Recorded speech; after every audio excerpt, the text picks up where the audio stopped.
6 cows were killed and 8 more were euthanized after a big rig flipped over on I-26 in Polk County today.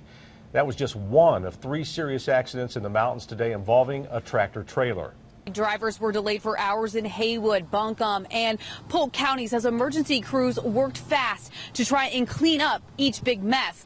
The first accident was called in at 8 a.m. on I-40 in the Pigeon River Gorge. A tractor trailer overturned, spilling thousands of cans of kidney beans in the roadway.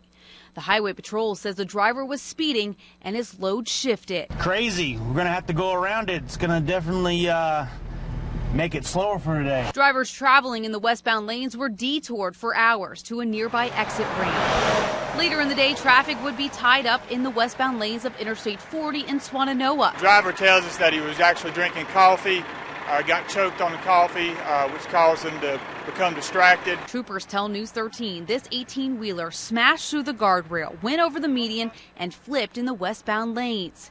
The driver was taken to the hospital with non-life-threatening injuries. And finally, drivers on Interstate 26 on the Saluda grade were stopped for nearly 3 hours after a big rig carrying a trailer full of cows crashed. Nothing you can do about it, so I might as well just sit here and wait for it out. It's frustrating, but there's nothing you can do about it. The Highway Patrol says the driver was traveling westbound and ran off the right side of the road. He overcorrected, and when he did, the trailer started to flip over and hit the guardrail, and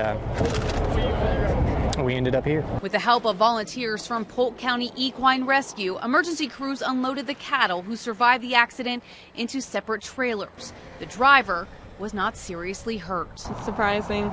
It's scary, but it happens. Well, none of the drivers' names have been released. Troopers say that the truck driver in Haywood County has been charged. It is possible the other 2 will also be facing charges.